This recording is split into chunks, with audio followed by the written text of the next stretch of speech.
Hey card players, and welcome to Vanguard Ace.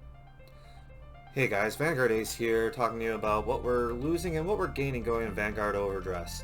I know some of us are very apprehensive going into a new era, while other of us are very excited going into a new era. Today I'm here to discuss the losses, the gains, and how the future of Vanguard looks. One of the first things I wanted to talk to you guys about was the new art styles we're getting with the Vanguard overdress. One thing you've probably noticed is these amazing looking joint arts. These 3x2, you put the cards together, they make an art all in the starter decks, and even you've seen it with the Cardinal cards from Brant Gate. You put the ride chain together and then you put the two triggers on and you get this amazing full focused art. Something that you don't normally get in other card games, and if you're getting that in other card games, they're sold in special packs. I think I've seen Magic do it in Secret Lair, or you're getting it in the form of SP style cards where they come and they're more expensive or they're harder to find because you're just going from pack to pack to pack, which once again, more expensive. That being said, these are beautiful, they look great. I think in Festival Collection we are getting SP versions of all of these, at least for the starter decks. I don't think for the Cardinals, but for the starter decks we're getting SPs of these that you can just put together, put in a frame and hang up, which is really cool, something you really may or may not want to do because you probably want to play the cards. But the fact that you can frame them, put them up, and they look amazing. The other thing that we are looking forward to is the better looking units. Honestly, these units have trumped a lot of the stuff that we've seen in V. I really enjoyed the art. It looks great, to be honest. Not much more I can really say on that. It's just an opinion. But the last thing I wanted to mention, we're getting these order cards. Orders in V, brand new introduced, so they were tooling them around, but you get this small picture. It looks like a Yu-Gi-Oh card. It's usually like an artifact or something, and then it has a boring background and black borders. overdress is taking whatever they want, putting it in the full art, putting it in their text box, putting the little blue border on the bottom like they do the yellow for the triggers. And there we have a full art, full focused image that doesn't have to be a unit. It could be multiple units, it could be an area, it could be a ritual, anything. A lot of these cards look great, and going forward, I'm looking forward to just seeing more and more great arts. Moving on, one of the next things we're getting in overdress is way new gameplay styles. We're noticing that they're changing up the game quite a bit, and not just with the Persona Ride or the Ride decks, which we're talking about those soon, but they're bringing in new gameplay styles for the nations. You notice with Brant Gate, they have Prison and World set order cards. Set orders are something we haven't had before. They're like enchantments in Magic, or I think they're called field spells in Yu-Gi-Oh! And these things are awesome. They are fetchable early on in the game thanks to your Ride decks, and they allow your deck to do extra things. The Prison is similar in G and Clan Selection V to Lock, but it's not truly Lock because you're not taking a circle away, you're not hurting an attack, you're not hurting the opponent's gameplay, and with Prison, they can get their cards back, but they have to use a valuable resource. I was playing Hexa Orb, and I really need to retool that deck, but I was playing Hexa Orb, and I can't imagine having to pay a Counter Blast or a Soul Blast to get my cards back, just based on the fact that I was using so much of those resources for my cards, and I really need to retool that deck. So after I do so, I might not need as many resources, but early on when Prison was introduced too, you're looking at Stoachia that needed a lot of soul, and right now some of their soul is a little fixed, which is kind of nice. It's not very fixed, but it got a little bit fixed. Either cards, taking out cards that use soul, putting cards that don't use soul, but the fact is, they still need that soul, so they're always going to have to counterblast, and then now they're giving up counterblast for Magnolia and their new triple rare unit. just for that. So Prison is a very interesting mechanic. World Orders, I see a lot of potential in. Right now it's just set 1, so it's hard to say where they're going to go with it. But World Orders, bringing on those tokens from Orphist, very, very interesting, very unique. It's a little, suffice it to say, boring at the moment, but it is a fun playstyle still, just to have big numbers, go smash, barbarian style. Another thing that they're doing now that they're bringing in the orders is Alchemagic. Alchemagic is just bringing orders to a whole new level. It's kind of like Magic's Flashback, where you play an order, then you play a cost, and then you get to play an order from your drop zone attached to that order, so it's still just one order, and then you bind that order when you're done from the drop, and you put the order you played to Alchemagic in your drop. But the fact is, you get either 2 uses out of it, or any orders you've had to discard you get to use. It just makes for bigger turns and all that. And of course, the main character mechanic, overdress. We have Digimon evolutions, or Pokemon evolutions in Vanguard now. And this is cool. And at first I was kind of like, yeah, just use a card. And then I started seeing where they're going with it, with arcs, where they're just going to have different Varinas do overdress. And I'm like, okay, there's a huge potential for just different grade 2 overdresses. And then when they showed Valiant, oh boy. Overdress has a lot of potential, and I think Bushiroad definitely sees the potential in all of these new mechanics. And of course, these aren't just all the new mechanics that Vanguard's introducing, and it's not all the new mechanics that Vanguard can introduce. And the fact that they're showing so many in set 1, it's very exciting. Overdress looks like it's going to be really great, just because of these new mechanics, and the future looks like it can be very creative, and it's just really cool.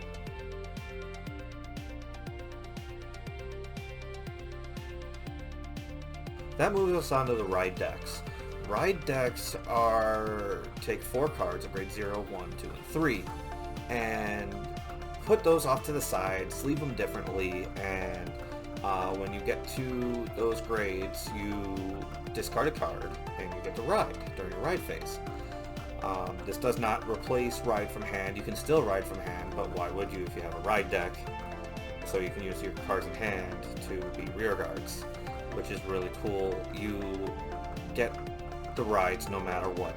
G-Assist is no longer a thing in Standard, and bricking on the ride no longer happens. Now your bricks are purely rear guard focused. That being said, this opens us up to so many different deck builds. I would like to reference my Bastion build has 27 grade 3s. We would never be able to do that before, because it has 1 grade 1, 1 grade 2, 27 grade 3s, and I like 5 grade 1s because I have grade 1 Peaches. That's my only grade 1 in the main deck. Everything else is a grade 3 or a trigger, and it's really awesome. It gets Bastion's ability to go off, but on top of that, it gives us so much room to just play whatever cards we want to play. We want this tech card, throw that tech card in. We want this game winner card in, we throw that game winner card in. We don't have to worry about going 1, 2, 3 throughout our turns. The only thing we really need to worry about, especially for some decks, is the Persona ride. But we can build our deck around that. Our tech cards can be draw cards that get us there. Our tech cards can be search cards eventually when they release search cards, which we've already seen with Eugene. And then there's so much future potential that they can do with these ride decks. I remember Kid Amari has said that he wants these ride decks to stay staples, at least the grade 3 boss monsters to stay staples. That means he can change out the 1s and 2s and just give us options. Right now our ride decks are pretty set in stone, but as time goes on, they can start giving us other cards that would be good for the ride decks that don't necessarily have to power creep out the old ones. They could just give us different play styles, and different players who like different cards better can just go with those instead of being locked into one ride chain. And I think that's great. And on top of that, it just opens up way more stuff. It's like, if you rode from ride deck this turn, do this, or if you rode normally this turn, do that. You know, certain things that you can just end up doing with ride decks. Yeah, it's a mechanic that once you start using it, you'll wonder how you never had it before. You never see it coming. You see that my mind is too fast for ride. Next up, Persona Ride. This is a very simple ride tool. Basically, when you're on grade 3 and you ride to another grade 3 of the same name and they have the Persona Ride symbol, you get 10k to your front row and you get to draw a card. Very simple, very easy to understand. And the nice thing is that 10k to your front row stays on those circles specifically throughout the turn. Therefore, you can swap your cards out and you can still give them the 10k. So those cards, or lack thereof, in the front row rear guard circles aren't set in stone for that turn, and when you move to your attacks, they still have that 10k boost. There's some decks out there that are going to require Persona Ride in order to use certain abilities. We've seen that with Hexa Orb and the ability to put a crit or front on the top of the deck. And we've seen that with Magnolia, especially. That's the first one we're going to see because that's in the starter deck. Magnolia, when you Persona Ride, instead of choosing one unit in the back row, you choose all units in the back row to gain 5k and the ability to attack. So Persona Ride opens up a lot more. A lot of cards can say something along the lines of, if you Persona Rode this game, or even if you Persona Rode this fight, which would actually be really cool because you can't always get your Persona Ride. I would love to see something that says, if you Persona Rode this fight, or if you Persona Rode this turn, the rest of the fight you get this. That would be some really cool stuff. And those are just like really simple ideas off the top of my head. Nothing too big, nothing too small. This is something all clans get, all nations get, I should say. And really a lot of potential to build off of it. There were some ideas that some of my friends were toying around with where it says, if you ride a card and it on top of another card, it could change its name, and that seems like a very Mirakuma thing to me.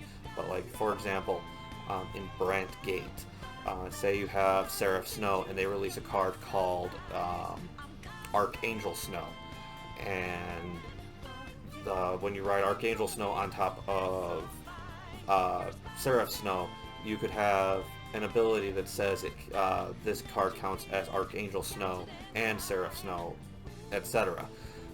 Something like that could be very cool to give us our Persona Rides, or to just keep getting the Persona Rides going, especially for nations that don't have abilities that pursue the Persona Ride. Another thing that we could do, especially like for the Hexa Orb deck, have cards where you just have Hexa Orb not in the ride chain anymore, but cards that say, when rode upon by Hexa Orb, activate Persona Ride, and then Hexa Orb's Persona Ride skill gets to go off. Certain things like that, just things like that. It's very simple, very easy to understand. Newcomers can understand it right off the bat. You don't have to overcomplicate things. I felt gifts kind of overcomplicated things a little bit for newcomers. Imaginary gifts, if you think about it, you know, you get this circle, that circle, or that circle. And you get these newcomers who are still learning the main 6 circles. Especially like when I started Vanguard,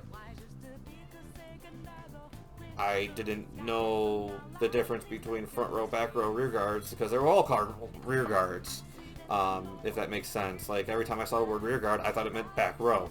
And it took me a while to get past that stigma of rear guard just meant those 5 circles. So newcomers seeing Persona Ride, it's very easy to explain. You ride the same card on top of the same card, and you get 10k to your front row, it stays there the rest of the turn, and you get to draw a card. Very simple, I like it. Some people say it's a little boring, but when you start playtesting it, it shows its potential.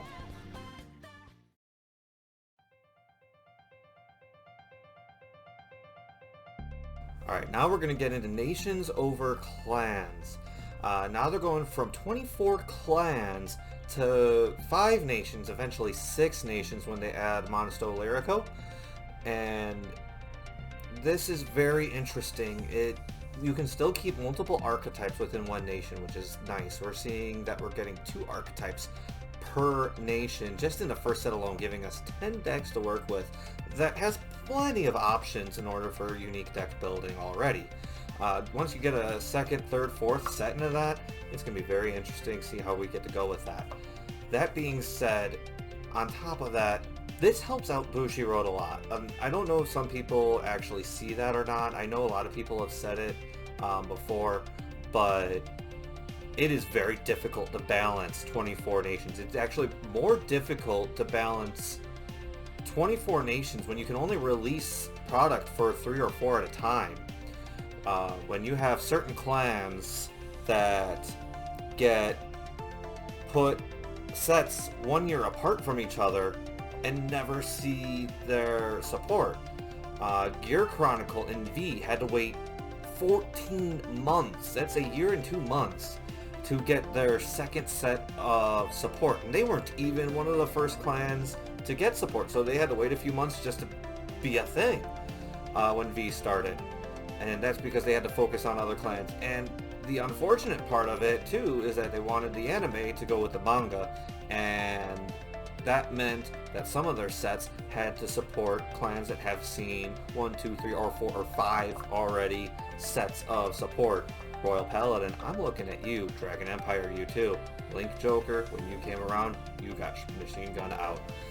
That being said, certain other clans, Tachis, Megas, Spikes, they were only once a year clans. They only saw 3 sets in V. And now you choose a nation, and every nation's going to get support. Every set gives a nation support. And that's really nice for us, because if I'm playing Keter Sanctuary and my friend's playing Dark States, we're both getting support. So he's playing Dark States, I'm playing Keter Sanctuary. Whenever we get support, we're at least supported the same amount. And sometimes a nation may rise above another, and it's bound to happen. It's impossible to keep a perfect balance, but at least the amount of new cards we're getting is fair.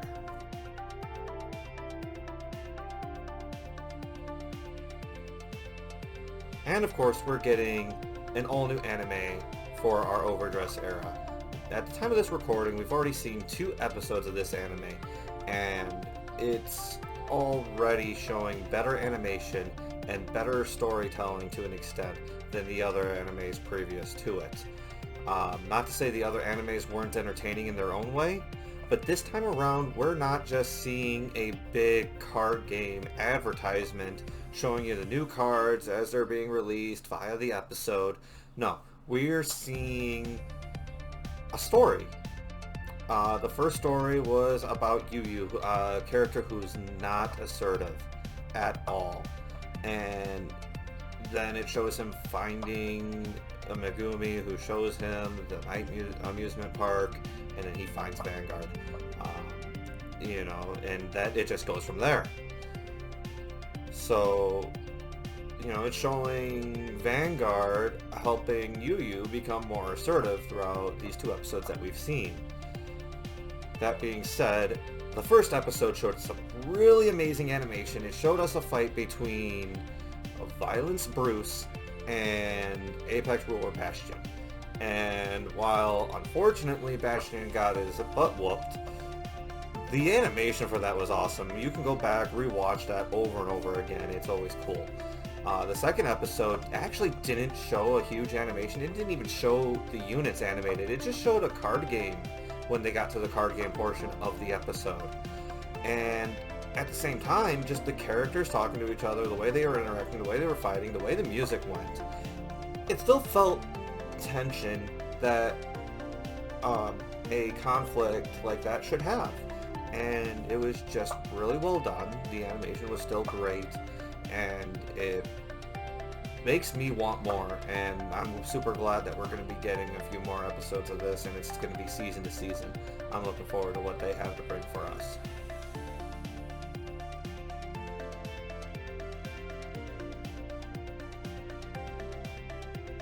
And of course, with every gain, we have to gain a loss. And here we're going to go further and talk about some of the losses and what that means for overdress. I'm going to try to keep the positivity with this, knowing that we're losing certain things, so it might not sound like a loss when I'm explaining it, but yeah, we're losing a few things, and I don't think it's a big deal, but it's definitely something that needs to be talked about.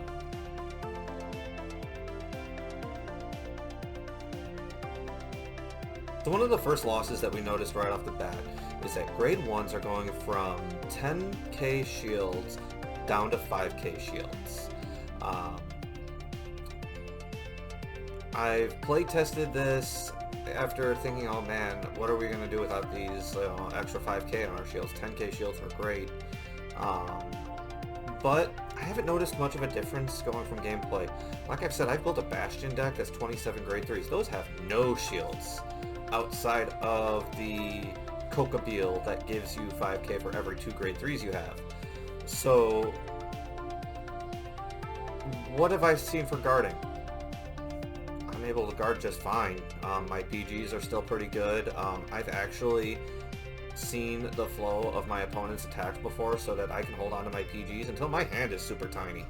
And the new way the new PGs work, okay, well, there they go, they're free. And it's been fine. Honestly, guarding has been fine. It's just one of those things, it's really hard to explain. I've been able to guard with triggers, you know, obviously the heals went from 20 to 15, which also seems like a hit, but it's really not that much. It does make me guard differently going into games, knowing I might have to guard this turn more than I want to, so that next turn when he has big powerful attacks, I have the room in my damage zone to put those cards into. And to be honest, it's not that bad. Most of my games have been on the edge, you know, going 4 or 5 turns for each player, and maybe 6 sometimes, and basically each deck is coming in close. Like, there's no definite winner until that final damage hits, which has been fantastic. So yeah, we're losing 5k shields on our grade 1s. We're losing 5k shields on our kill triggers. Don't worry, guys. It's not that bad. And to add on to those shield losses, another thing we're actually gaining too is a bunch of blitz orders. V only gave us 1 blitz order that was in the form of the order ticket. And now we're getting these blitz orders that have, a lot of them have 15k shields input into them that aren't truly shields, so they're power gains, which actually helps any cards that say, you know, each card loses X amount of shields, that kind of thing. And that actually is really nice for us because it gives us more defensive options, and seeing these defensive options also helps us increase our gameplay variety. So these 5k shield losses made room for those blitz orders, and I think going forward we're going to see some fantastic forms of guarding.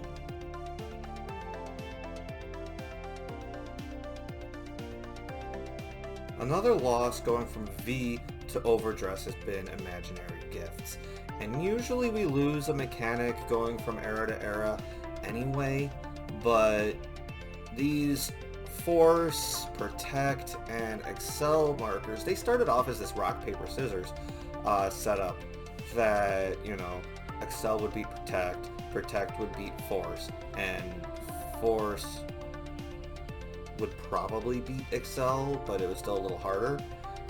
We started off with a very strong protect meta, then we went into a huge excel meta, to eventually just like having a weird place in the meta with the new G reboot.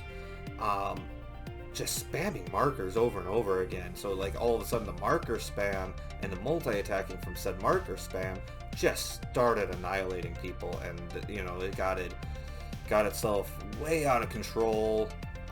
We had a lot of complaints going towards the end of V, and that's where people were afraid of either a reboot or a rotation, because they felt like it was inevitable because of the power creep that was coming. It was the only way to fix it. Inevitably, that gate brought us to overdress, and even though people were afraid of the reboot, and that's what overdress really is, it's actually been a very good, positive reception. They rebooted the correct way this time. It seems like they learned their lessons. On top of that, it's kind of nice going back to 6 circles and just 6 circles. Yes, I'm looking at Excel right now. It's like giving us a ton of extra circles, but it's really nice. You just have 6 circles. You have to manipulate your attacks, and a lot of times these extra attacks cost a lot. I think the only extra attack that is cheap is Bastion's, and his is circumstantial. So you have to hit a grade 3 in your drive check in order for that to happen. And like I said, I run 27 of them, and I've still had times where I either double triggered or I double PG'd, and well, no extra attack. Dark States to get 2 extra attacks. It has to Soul Blast 5. Stoachia has to Persona Ride just to get 6, but it costs a Counterblast, and Counterblast is, you only get 5 in a game, if that. So, that's a valuable resource right there. Having the Persona Ride, which means you have to draw into that Magnolia and then to Counterblast, or else you just get 4 attacks. So it seems like the multi-attacking is coming at higher costs, and you have to get there, which is really nice. Which is something that Imaginary Gifts were giving Excel clients for pretty much free. That being said, Protect markers, you always had to wonder, well, are they going to have a PG? You always knew they had a PG. And sure, they could intercept if they used Protect 2, but you knew they had a PG, especially if you were playing decks like Dimension Police. Force clans, like, probably the only ones where it was Force 1, Force 2 had different viabilities depending on how you were playing. And even then, the opponent had to look at, how am I going to guard these big numbers sometimes? And while there was some fun to that, and I still plan on playing V Premium going on in the future. In fact, V is where I started. It's nice to see these Imaginary Gifts go, in my opinion. I will enjoy playing them in V Premium where they belong, but definitely overdress made no room for them and still has some very fun mechanics.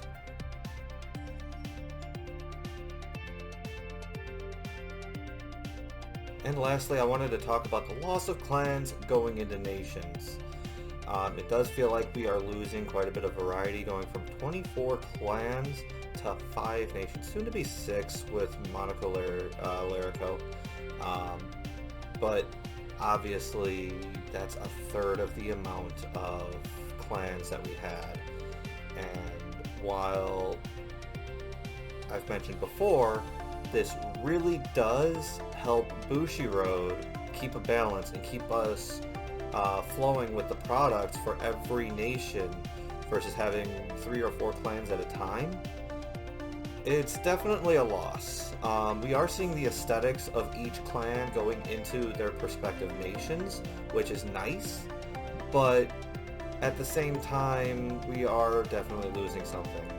But I wouldn't say overdress is where we're losing this. Like, the aesthetics are still going to be there, but clan identity, as far as gameplay goes, was not a thing anymore, because you had the moments where you had the clans doing the same things.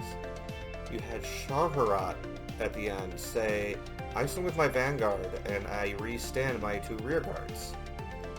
Then you had no CL who said, I attack with my Vanguard.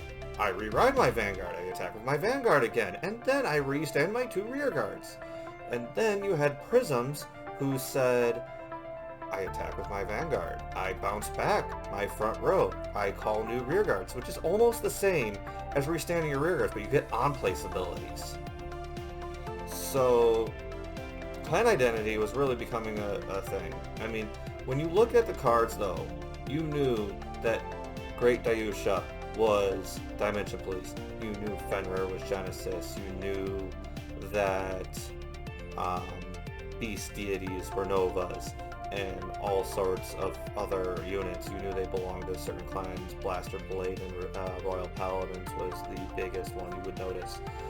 And those identities are being wrapped into our nations, but at the same time they're still being represented by the different units within the nations. Definitely going forward, I'm still going to play V Premium just so I can have my clan identities and my clan selection over, nations, but I don't feel like we're losing very much just because the gameplay clan identity was definitely starting to fall off the board, and now we're seeing nation identity in a whole different way.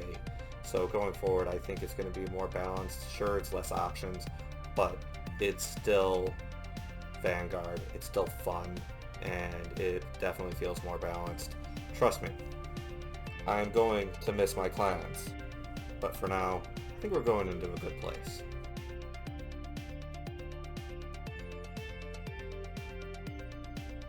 And that's about it as far as I wanted to talk about the overdress on this video. Going forward, what I really want to do for the next several videos is to do a nation overview. So looking over the nations more specifically, card by card. So next time I'm talking to you guys, I'm going to be showing off Keter Sanctuary. And so I'll go through the ride deck of Bastion. I'll go through some cards that are good for him. Then I'll go through the ride deck of Hexa Orb, and then some cards that are good for her.